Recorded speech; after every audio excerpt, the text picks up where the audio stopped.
Hello and welcome back to Highway to Hoover, a production of SEC Extra over at D1Baseball.com. I'm your host, Joe Healy, joined as always by my good friend and co-host, Mark Etheridge. We are here to do a little bit of looking back. We'll look at super regionals a little bit, but mostly we're going to look ahead to Omaha. Also going to talk some coaching stuff here at the end because, postseason being what it is, we haven't taken the time to talk about the coaching stuff, and namely the coaching change at Mississippi State. So we will dive into that. Before we do any of that, though, I have to remind you that this episode of Highway to Hoover and every episode of Highway to Hoover this season is brought to you by Academy Sports and Outdoors. The sun's out and the fun is on at Academy Sports and Outdoors. Score a cool pool, savor summer flavor with a grill, prep for fishing weekends, or mount up with a new mountain bike. However you have fun, you can't lose with our top brands. Gear up online at academy.com or at your local store. All right. I am in a hotel in Omaha. Just arrived today as we record this Wednesday, June 11th. Mark is still battling. Mark is really has been battling it for a couple weeks. We're gonna hope his voice holds out. But if not, I may have to do some heavy lifting. But Mark is keeping the cough drops industry afloat right now. Yeah, no doubt, man. It's been 3 weeks of this. It's a sinus infection, and it has killed my boys. So, soldier on. That's right. So if you hear Mark struggling over there, you'll know why. Mark, let's start. I think with kind of the obvious place, and that's as we take a look back at super regionals, I want to start with the Arkansas versus Tennessee super regional. Arkansas wins it 2-0. I don't think that was a huge surprise. I mean, I kind of thought it'd be, a 2-1 series win for Arkansas, but being at home, 2-0's not totally out of left field. But I think what did surprise me a little bit is just the way in which Arkansas just ran Tennessee off the field in game 2, and so much of that is, how good was your starting pitcher on a given day, right? Like that drives so much of that. But what about you? Like, what was your level of surprise that game 2 just really wasn't competitive at any point after the early innings? Yeah. Well, first off, that has become one of the best rivalries in college baseball. I mean, they really get after each other.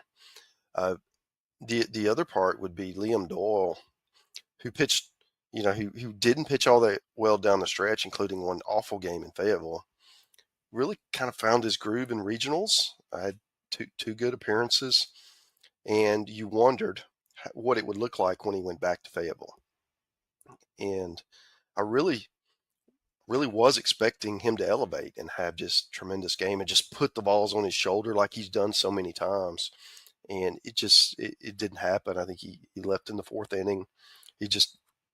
It wasn't as bad as before, but it just wasn't, the guy who won SEC Pitcher of the Year. And I felt like once that happened, that it was Arkansas series. Tennessee really needed him to pitch like the Arkansas starters did. That's what they needed, and they didn't get it. And I feel like that was when they didn't get that Arkansas was able to. I mean, with their talent, they just exposed the rest of that pitching staff. And if you're Arkansas, you have to feel really good because, they had that bugaboo of the postseason losses at home and all this kind of stuff. And here's Tennessee coming in, a really talented roster, seasoned. A lot of those guys were on the national title team last year. And for Arkansas to beat them, to squash all this negativity about the postseason home stuff. I think that, maybe a symbolic victory. And then don't look now, but you look on the other side of the bracket in Omaha, and there's Oregon State sitting over there. So there could be more of that going on if the Hogs have their way. So I did feel like, if you're Tennessee, it was still a successful year. It wasn't what they expected, but if they get a different draw, if they don't play Arkansas, they're playing, one of, 13 or 14 of the other teams here. Maybe they're still playing, but that was a tough draw for them, especially a team that kind of had their number. Yeah, a tough draw for both when you consider there was a decent number of upsets in regionals, and those were two regionals that held held serve, if you will, and it ends Yeah. up being, What about just all a the parity, man? I mean, just only one multi-bid conference in Omaha. I mean, that's kind of unheard of. yeah, What's your thoughts on that? yeah. I guess like my just Joe's preference on it is I like it from a health of college baseball Yeah.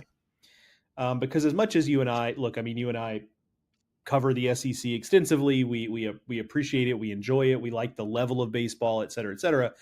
We can acknowledge that the overall health of the sport is not at its best when we look at last year's field and its two conferences represented. Yeah. Like that's Sure. not a healthy ecosystem. So I think it is good that we had a year like this. Now, I'm sure an Auburn fan at home is bummed that it came at their expense, right? Hmm. Like I get that. But I think there's a couple things happening here. I mean, I think one is just that maybe, and I'm guilty of this too, maybe we got over our skis a little bit, especially with last year's CWS field, of feeling a little like this is just what it is now, forevermore. This is what college baseball looks like. It's two conferences, and you just kind of hope to squeak in there alongside those two. And Hmm. we were probably just too early on that, right? There's just too much parity in general in the sport. I think the other thing is, though, is that I do think there's some element of the SEC, and to a lesser degree the ACC, but mostly the SEC, has had such a high level of success in college baseball in the last, let's just call it five, certainly, longer than this, but really the last 5 to 7 years, where it's been SEC on SEC in the finals Hmm. constantly.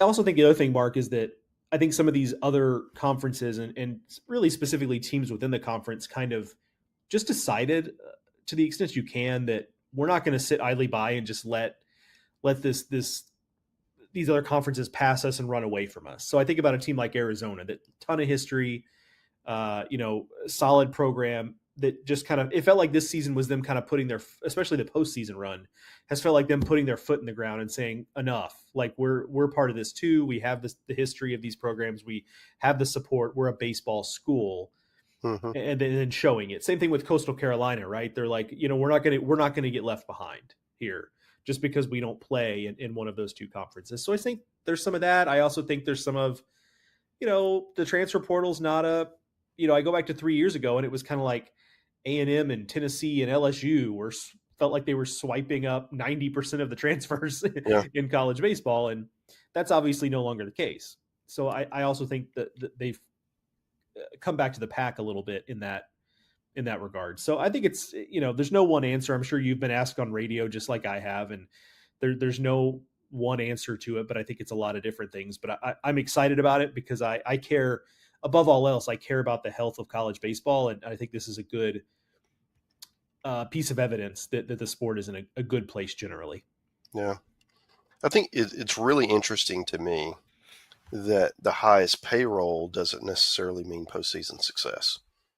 And that was kind of my expectation, certainly as we entered this era where the top programs can go out and pluck the top transfers. You look at the freshman mid-major All-Americans and they all are heading somewhere else. Well, now maybe they're not, or if they are, it's not seeming to have the effect that we anticipated, and for whatever reason. And I feel like that's, from a competitive equity standpoint, uh, it what appearances are looking, like it's going to really really pay dividends, but reality is, at least this year, it really didn't help you in the postseason. So this is small sample size, but as we continue through this, that's going to be a fascinating part of this.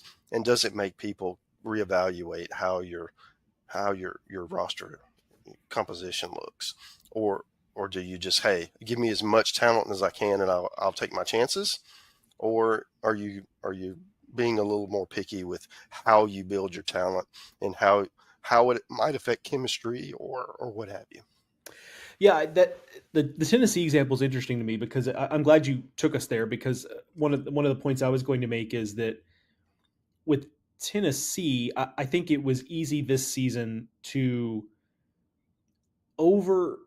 underestimate the departures of guys like Christian Moore and Blake Burke and Dylan Dreiling, not from a production standpoint, because how could you possibly underestimate what those guys, losing those guys did, but from the uh, clubhouse leadership, veteran nature of that team, like that kind of stuff, like left with them and wasn't really replaced necessarily.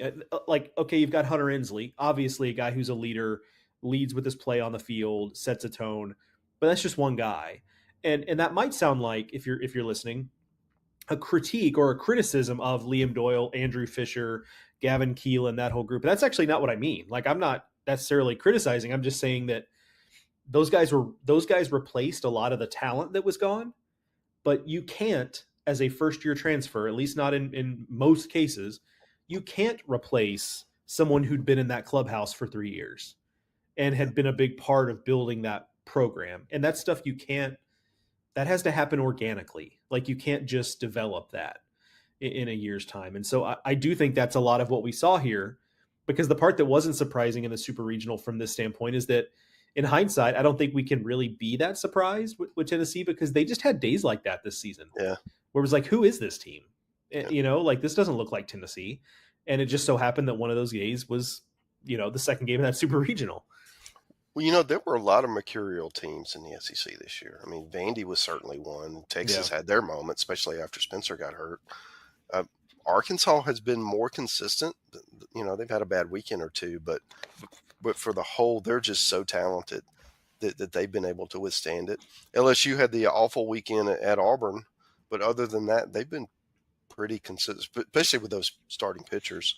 That 1-2 punch gives you a great chance for consistency. So you look at all that. So any of these teams that lost were, in the regional round, they had their moments where you could believe they would lose. So that part, I feel like that's kind of where the game is right now. You're going to have teams capable of the highest of highs and also lows where you can lose as that competition rises when you get to the postseason. You're just not going to be able to play your C-plus game in advance.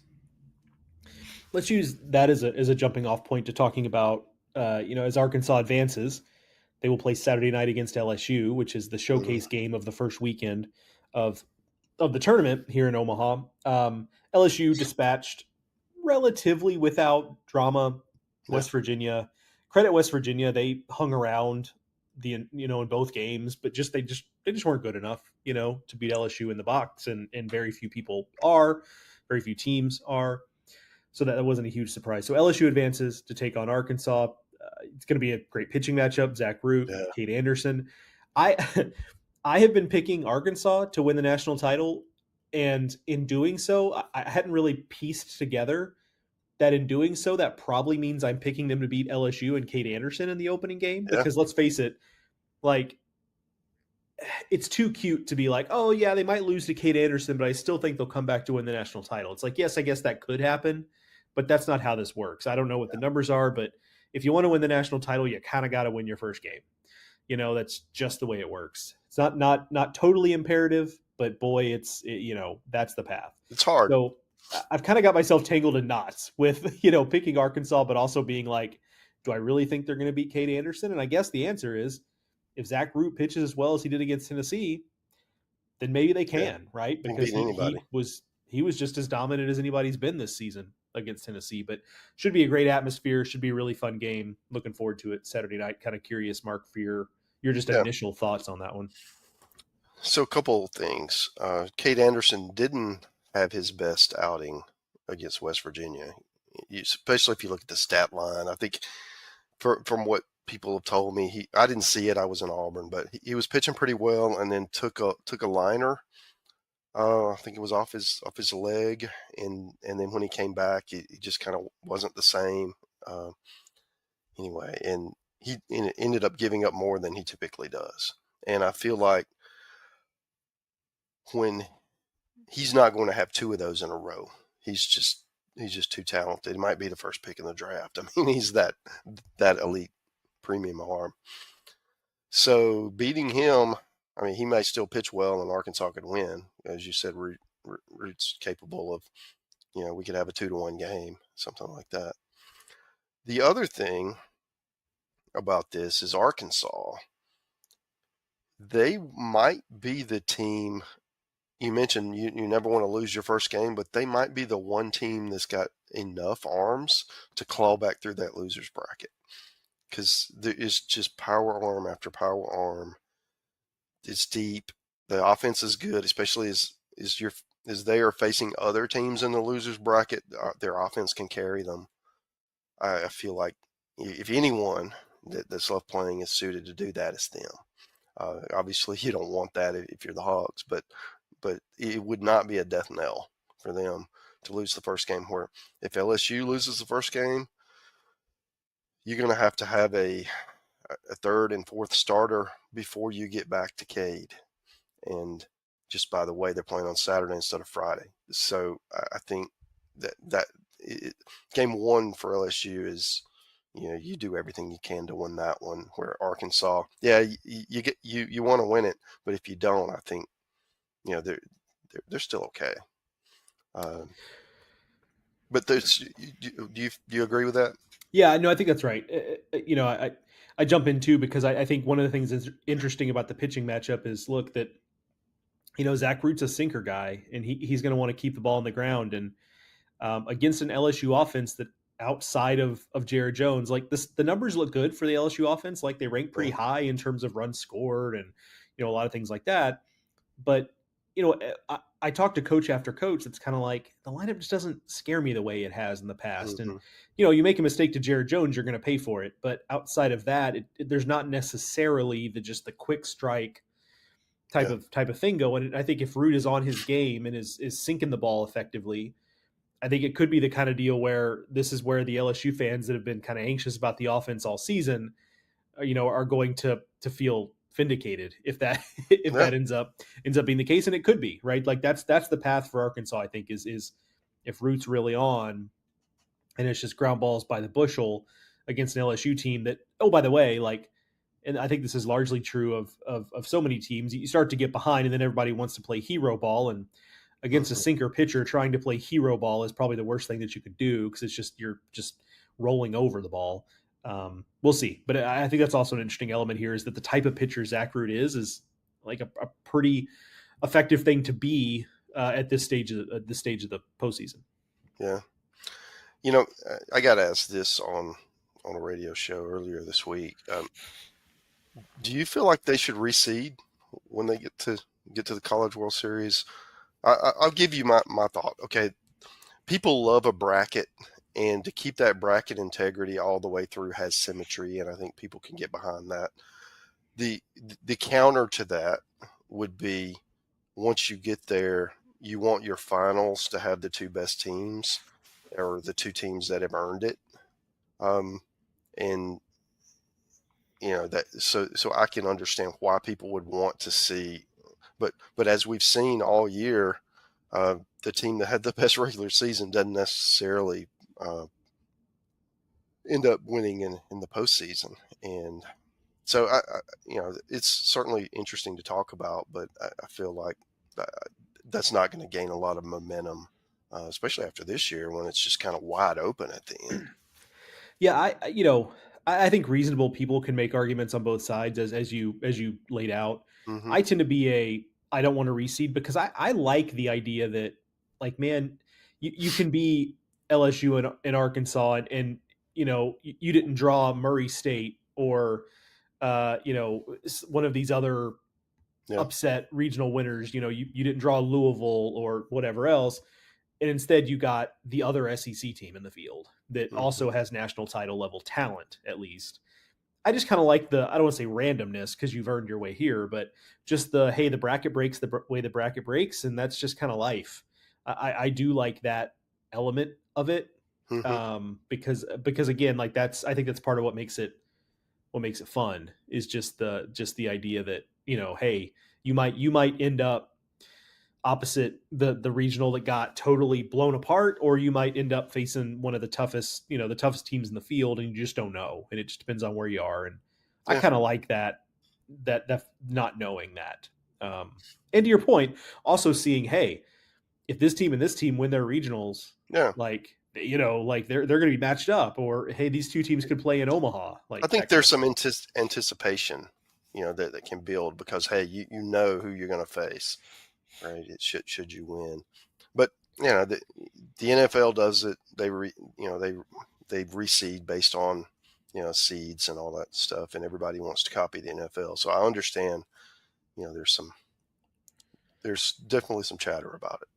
And I think maybe if we had a problem in college baseball with, hey, we get to the finals and sometimes we just have lopsided finals, then maybe I'd be a little more interested. But we just haven't had that problem. Now the games sometimes haven't been good. It Yeah, feels like we've had a ton of blowouts in the championship series, but the matchups on paper have been good. right. So if that stops happening, then maybe it intensifies things. But we right now, especially with just you know the Tennessee fans taking over Omaha, and then the LSU fans the year before that, then the Mississippi schools the 2 years before that, like we just haven't had that problem. So maybe that changes, but for now, I think the tournament has provided us with plenty of good fodder. And Hmm. you brought up the Oregon State Arkansas of it all. Like that could be an opportunity for redemption or real heartbreak, Yeah, it could depending be. on how that Yeah, goes. But that's the beauty of it.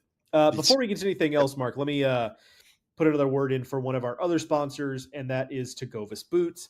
Whether it's the leather in your glove or your tailgating chairs, baseball people know that quality matters. That's why we love Tecovas Boots. Born in Texas, handcrafted with over 200 meticulous steps and comfortable from day one, they're perfect for wherever the college baseball season takes you. From road trips to rivalry games, post-game celebrations, or just everyday wear, Tecovas boots are made to go the distance. Find your perfect pair today at Tecovas. One of those great videos that I saw our social team do earlier this year was Chip Hale, Arizona head coach, in his fresh pair of Tecovas boots. I hmm saw on Instagram that our partners at Tecovas hooked him up with. And look, they're here in Omaha. Many people are calling that the Tecovas bump. That's not me saying that. That's many people saying that. That's the Tecovas bump. So our friends at Tecovas Boots helping the Arizona Wildcats to Omaha. Mark, you were in Auburn yeah. for Super Regionals. You saw them go 2-0 in a Super Regional against Coastal Carolina. I will set the table with this. I I told pretty much anybody who had listened when I was in Auburn for regionals weekends, hey man, like this Coastal team that's coming in here are the real deal. Like Auburn is going to have to play maybe its best weekend of baseball to get to Omaha. And that's Coastal just played great. Yeah. It felt like, and I kind of think, and then I'll turn it to you. I kind of think Coastal could win this thing. Like I'm not saying they will, but like I don't think it's crazy. Just because of the way they pitch, the way they play defense, the way they're relentless, the way they're so fundamental. They don't beat themselves. They've Yeah. got a lot going for them. There are more talented teams here for sure, but man, they play as a team and they just really make you beat them. And not a lot of teams have been able to. Yeah. Coastal was the better team those 2 days. There were two hard fought games that were close. Certainly the Friday night / Saturday morning game could have gone either way. Auburn hit a couple of line drives, double plays, second baseman like instant replays. Second baseman elevates, Superman catches it and flips to second to end both threats. I mean, the odds of that happening not high.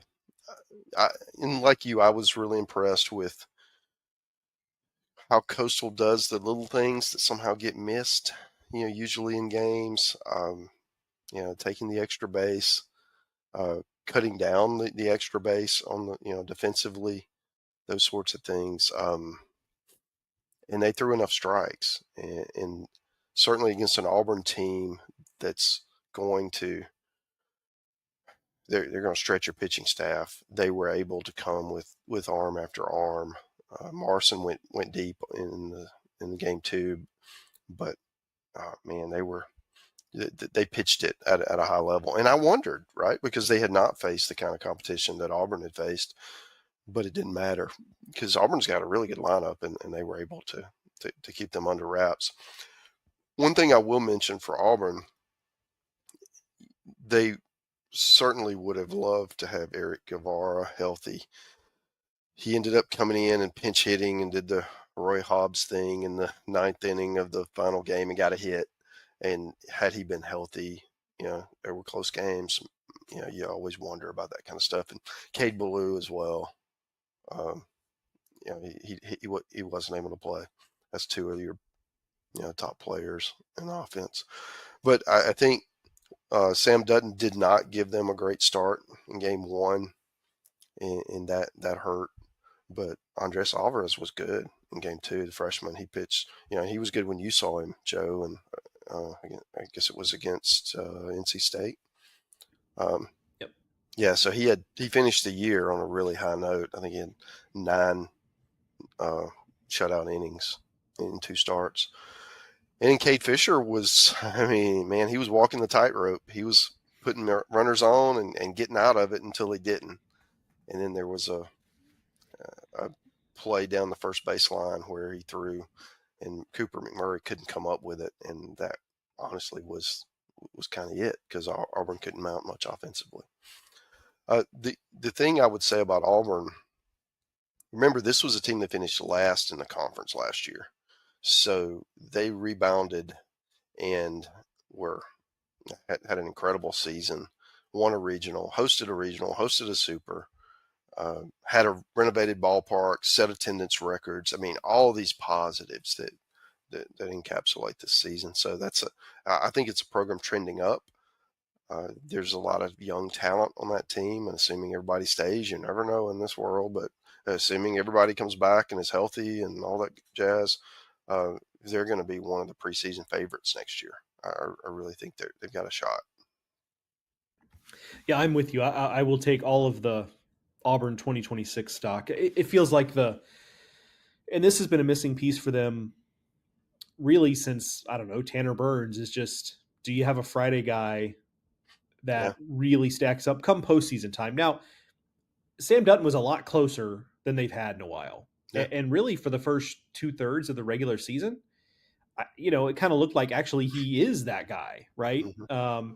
He just tailed off a little bit down the stretch. Teams got to him a little more, whether it was fatigue or just good scouting reports, whatever it was. He wasn't quite as effective down the stretch. And so the quest kind of continues for Auburn to have that game-changing Friday guy. And we'll see if it's, is Christian Chatterton ready for that? Is it Alvarez that's ready for that? Is it somebody we don't know out of the portal that's that? TBD on all of that. But it does feel like that is just a little bit of a missing piece for Auburn. The pitching mix the last few years has been so, it feels like Auburn has been in a situation where they've just constantly had to toy with their rotation and bullpen mix to find the right combinations. And to their credit, 2 out of the 3 years, last 3 years, they've done a really, really good job of it and gotten, they hosted 2 years ago and didn't go great, but it is what it is. They hosted this year, they get to a super. So they've made it work, but man, life would just be so much easier if they had, a real Friday guy that come this time of year, you feel like gives you a chance to beat anybody. Yeah.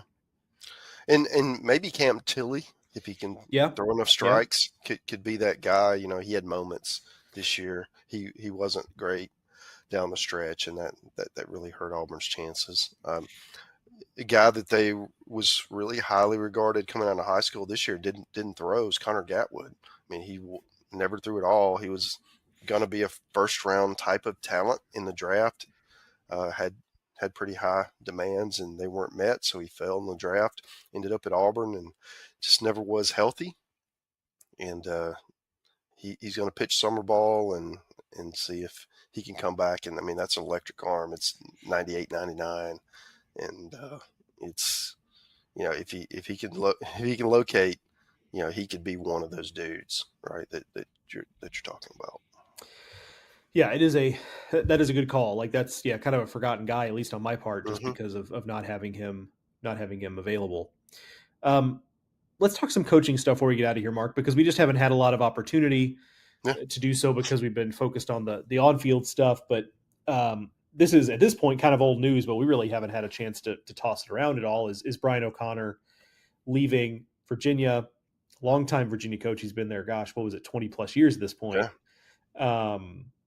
To go to Mississippi State. He was kind of the the favorite all along in that search, and it sounds like it was pretty buttoned up and straightforward. Obviously, I've seen nothing but praise for this hire, at least from folks whose opinions I I value.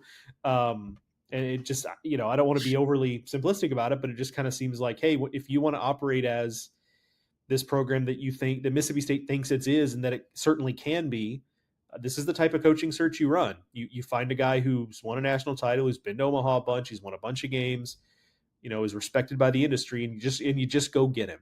And Yeah. they did it. And I think that in and of itself, I think, is such a win for Mississippi State in this case. He was the best coach they could hire. I mean, that's what you want out of every coaching search, right? One of the best coaches in the country. He's on the short list, and now he's at your place. And boy, the expectations are going to soar now that you've got this established leader in place, and you've got a excited fan base, hungry for success again, ready to host, ready to contend, all of these things. Just, the other part of that is the rest of that short list of great coaches. They're also in the SEC too. So it's just because you've got one of the top ones doesn't necessarily give you a leg up. It just kind of gets you closer to where you are. So, I've seen it's Omaha or bust, year one. Well, all right, let's slow down a little bit now. I do feel like that it's a great hire from a just give you a surge in energy in today's world that helps with the giving for the NIL and everything else, and just energy. That will be an incredible atmosphere opening day, and then once that first big SEC home series rolls in, that people will be excited, especially if they're off to a good start, which you have to feel like they will be, because they're bringing in a bunch of Virginia transfers, so they're going to be a talented roster once again with their holdovers that they have. I mean, it could be. We'll have to see how everything shakes out, but this could be a preseason top 10 team. If they figure it out, just. But I do feel like that. Kind of to put a bow on this from an O'Connor standpoint. I mean, he had been at Virginia, I think it was 22 years, and probably since like year 3 or 4, someone has approached him every offseason to try to lure him. And for Mississippi State to finally have the right pitch and the right package to be able to make him leave a place he was really comfortable at, that's what you want in these coaching searches, and it really does speak highly of the commitment. I mean, $2.9 million for him, second highest paid coach in the country. All of the other ancillary things that go around that, assistants and recruiting budgets and NIL and all these other things were met to his satisfaction to be able to lure him in. So it's an exciting time, and I'll tell you what, Mississippi State's going to be in a great spot next year and the next few years as he puts his stamp on this program. There's been a lot of kind of ancillary good news that goes along with that. Justin Parker staying on as pitching coach. I think it was just a lot of positivity about the way he handled the whole deal as the interim coach. Certainly there were a lot of positive strides in what he did with the pitching staff the last 2 years. And oh, by the way, that helps keep a roster together. Ace Reese has already said he's coming back. That's the biggest piece, was getting him back in the mix. And you mentioned it. Some of the Virginia players, Tomas Valencias, a really talented left-hander, Sean James, a utility player, Nunnally, an outfielder, Aiden Teal, an outfielder. So those guys have followed Coach O'Connor, and I'm certain that there will be others, not just from Virginia, but from other places that want to be a part of it. So a lot of good stuff there. Not a bit of news, more speculation. As a knock-on effect of this, Virginia opens. Chris Pollard immediately after Duke is eliminated by Murray State. How about them racers? They are officially, by the way, and Mark knows this. This is more for the listeners. Like, there's nothing the locals here love more than being able Yeah, to adopt the random underdog. right. And like the three biggest fan bases here might be LSU, Arkansas, and locals rooting for Murray State. Like that might honestly be the three largest contingents here uh, in Omaha this week. But regardless, Duke, um, uh, uh, Chris Pollard leaves Duke for Virginia. Now Duke's open. The name that first comes to mind is Josh Jordan, currently an assistant Hmm. for Jay Johnson at LSU. Integral in that national title winning team a couple of years ago, and restocking their roster the way he has the last couple of years. Spent a decade at Duke alongside Chris Pollard, and I've had people ask me like, well, in this day and age, because we've seen a decent bit of this, is it better for him career wise or what have you to just be the top assistant at LSU? Like you're compensated well, obviously you've got a chance to win at the highest level. You're getting to coach the best players in the country. And I think generally that is something that comes into play, but I think this is one where because of Josh Jordan's history at Duke, Yeah. math is a little bit different. If this were some random school he didn't have, previous ties to, I think the tax, if you will, on how much they'd have to pony up to get him there might be too exorbitant to make it worth it. But for Duke, I Hmm. have to assume he's going to feel a different pull there. Yeah. Another name in this coaching search, according to Kendall Rogers, our colleague, and of course we trust his reporting, is Chris Lemonis. Speaking of Mississippi State, Yeah. that's an interesting name too. I do think the search for Duke, at least based on what Kendall has reported and what I've heard, is it's Josh Jordan, and we're going to make him say no before we kind of move on to other candidates. But Steve Hmm. Lamonis' name there was interesting because I get that it ended the way it ended at Mississippi State, but obviously it's a pretty successful head coach in his own right that Yeah. is in the mix there at Duke as well. Yeah. Something you said kind of caught my ear. Is it better to be, the top assistant or a top assistant at a top program versus being a head coach somewhere else? It depends on where you're trying to get to, right? And I feel like if you've already been the top assistant, you got that box checked. Now you can go and get the head coach box checked at a place in Duke that obviously you can win there. They were a game away from Omaha this year, and they've been there. I mean, what, they've won 4 regionals now in the last 7-8 years. So it's a program you can win, and I feel like if he wants to go there and make his mark, there's he may want to stay there forever, or he might be like Pollard and continue to ascend up the job hierarchy. I think assuming the package is satisfactory, I think he should take the job if it's offered. I feel like that's um, that would be the right path, for your career. And the other part of that is LSU's turned out some LSU assistants gone on to head coaches. I mean, Jay Johnson is turning them out here, with Wes Johnson and Dan Fitzgerald and Jason Kelly and who am I leaving out? There's more. I mean, it's just really been a good career path. And if he leaves, then that opens up a spot for someone else at LSU as a key assistant to move in. So a lot of fun things are still yet to be decided. Well, yeah, and if it's such a good point because if LSU does have an assistant coaching spot to hire and it's in that recruiting coordinator, Hmm. type of role, then you got to start looking at like are there sitting head coaches that LSU is going to go Yeah. after? Right. Because like I think that's certainly in play based on the way the way And they've gone about their business in hiring assistants. yeah, and that also, if you've been a head coach, maybe at a mid major or even a Power Four, but not at one of the top ones, and you've got that box checked, now you go into the cutthroat SEC and deal with all of that, all of those different things that are just different for those top programs, and you get to experience that. That makes you that much more marketable when one of these big jobs opens. That maybe when you interview for it, you've got all this experience to draw from that helps sell yourself.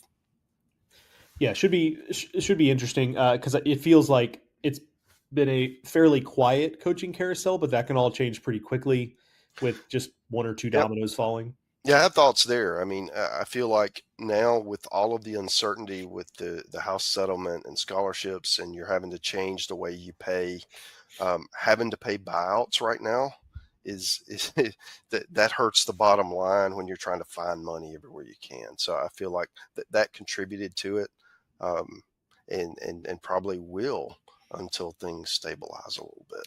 Right, which could be, who knows? The earth might cease to exist before we have Yeah, stability in college it athletics, honestly. lawsuits incoming. I mean, Yeah. it's definitely going to be an interesting few months. Yeah, but it's a good point. I mean, we saw that in men's basketball. I think we're seeing it in baseball now, where it's like, if there's any doubt about whether, you know, if there's any doubt that you should get rid of a coach, you're probably going to give them the benefit of the doubt right now, just to Yeah, avoid paying a buyout. And that's, look, I mean, somebody's probably going to save their job because of that, right? Like, they get the right. extra year, and that year goes well, and suddenly it kind of changes everything. So there could be a positive spin of that. All right, Mark, let's get out of here. Let's get. It's important, Mark, that you get the rest you need now. We're going into Omaha. Like, we're Yeah, going to need you. We're going to need you in the stretch run. So, big weekend ahead. Obviously, the showcase game between LSU and Arkansas Saturday night. Obviously, very much looking forward to that. Mark and I will catch up at sometime around this point next week. By that point, we'll kind of have a pretty good idea of how things have played out. We'll see who's left, and we'll kind of go from there. I'll have the weekend waypoints episodes Friday, Saturday, Sunday this weekend, really, because we only have the one SEC game. I'm not sure what I'll talk about the other days, but we'll figure it out. We'll kind of feel our way through that. We'll deal with that as it comes. But that is going to do it for this edition of Highway to Hoover, a production of SEC Extra over at d1baseball.com. Thank you to Academy Sports and Outdoors and to Covis Boots for sponsoring this and every episode of Highway to Hoover. Thank you to Mark, as always, for joining me, and thank you, the listeners, for listening.